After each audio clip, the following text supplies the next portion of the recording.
What's happening, everybody? We got a great top recruit to talk to. Paige Scarbrough from Helix. She attends Helix now. She's going to attend CSU Pueblo next year to play lacrosse. Congratulations. Thank you so much for joining us.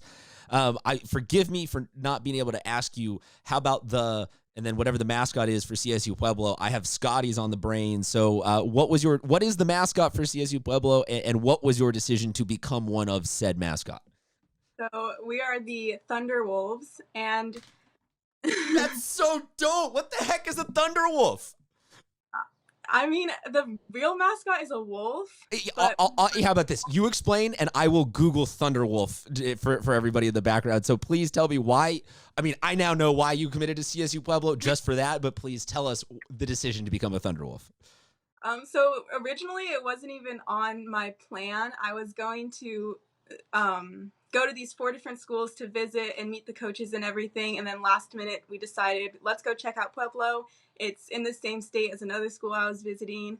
And I first went on the tour of the school and I met some of the coaches, and I wasn't really sure about it. I didn't quite like the school. And then I spent the night with the team and I got to meet them and know them. And after that, I decided to commit. Like 3 days later, I called the coach and said, this is where I want to go, and this is the school I want to go to. Is there any chance your mascot looks like this? Not quite. Okay, folks, we're going to pull that up full screen so everyone can see that. Just if you Google Thunderwolf, the first thing that comes up is crazy. You mentioned, though, that it was not initially on your radar. So maybe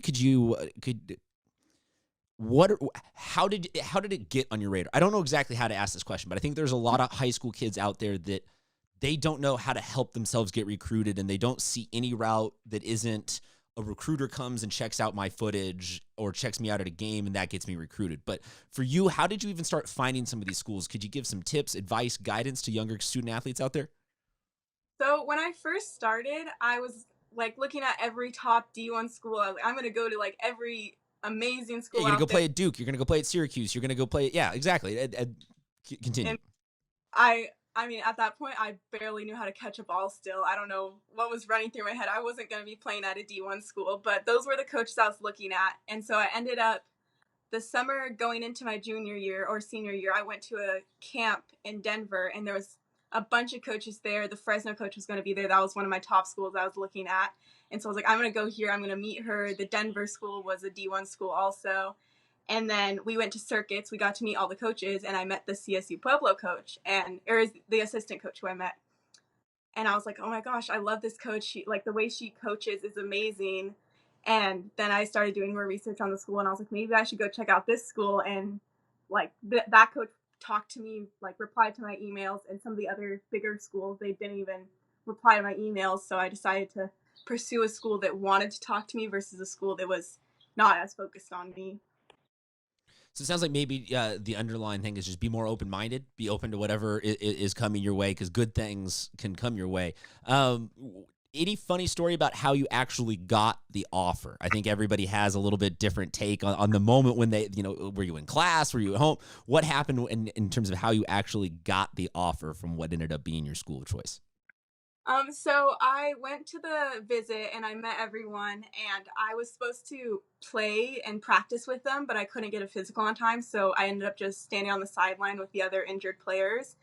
And so I was like, they're not going to want me. They didn't even see me play.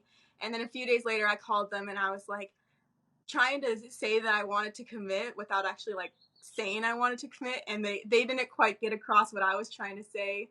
And then finally they were like, so are you committing? And I was like, yes, I am. But I didn't want to say it because I didn't want it to be so final yet. I wanted to have an open mind about where I wanted to go.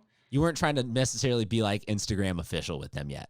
You were we've been talking for a while and things were really nice, but I'm just we're not ready to necessarily take this, public.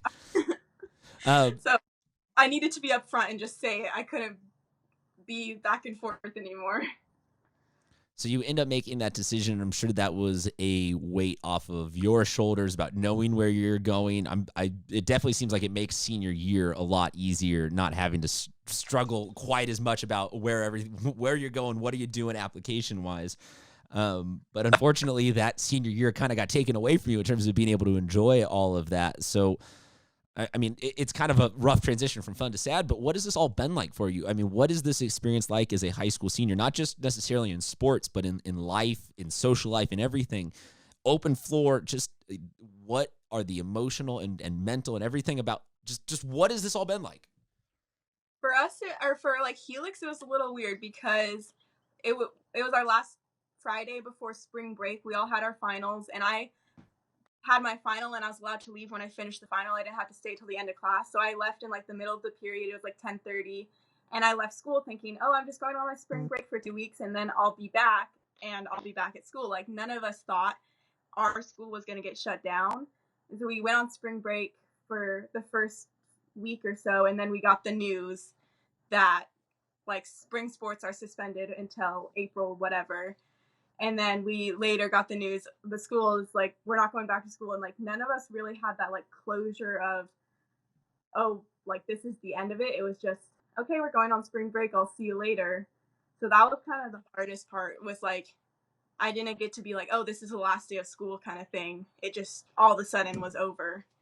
So that was the biggest thing for me that was like crazy. It seems like everybody's trying to come up with something for graduation. If it's a drive through the stadium and everybody waves, or do it on Zoom, or come back next winter. What's your vote? What do you want for graduation? I don't know.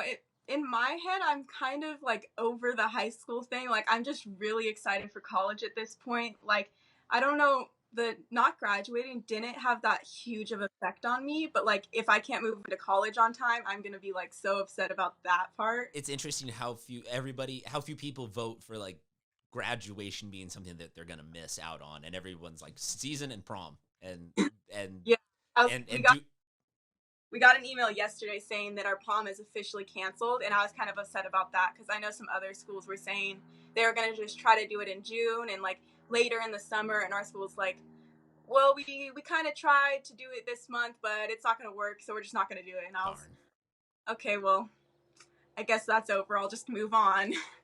That's a bummer. Yeah. Yeah, there's a lot of stuff that a lot of seniors are missing out on that none of us really know necessarily how to be like, hey, here's a way to fix it. What are you doing in your downtime though?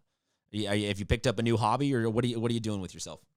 So I work at Jack in the Box, so I've been getting a lot of extra hours, which is good. I can save up my money. We just got our summer workout plan for college next year, so all of the other freshman recruits, we're all working on like getting the plan and see what we need to do every day and go on our runs and get our wall ball in, and like that's been a little crazy. We definitely need to get back in shape. Not having this spring season, it's going to be hard. Yeah, I think everybody initially was teetering on that line of like, oh, you know what?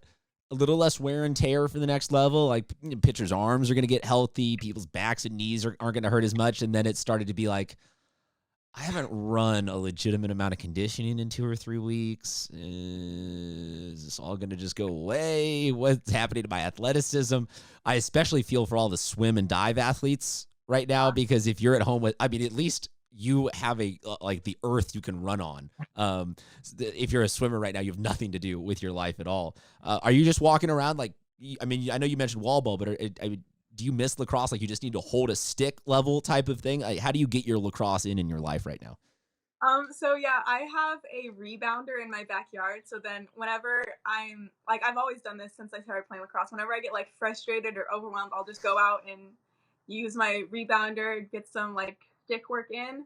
And so that's what I've been doing a lot. And hopefully next year I'll have really good stick work. But the running is one thing I'll need to work on. Yeah, you'll be a stationary passing master. Yeah. You'll just be like, coach, just post me up kind of right there at the 35 far side. I'll just kind of chop my feet and just pass the ball. I'll chop my feet and pass the ball. I'm sure that there's going to be a lot of tweaks. Thankfully, it's a spring sport in college, so you have a full year to get ready to go for the action. It's awesome that you could join us for a little bit. It's amazing that you're going to go on to the next level. This is the part of the interview where we ask everybody to stay at least 6 feet, if not more, away from Paige. But please give her a round of applause, a pat on the back, a digital high five, some sort of celebration and well wishes for all that you have done entertaining us for the last 4 years with your sports, and then all you'll do for representing us the next 4 years at the next level. Thank you so much for being on with us. Sports fans, thank you for checking in, and we will see you guys soon.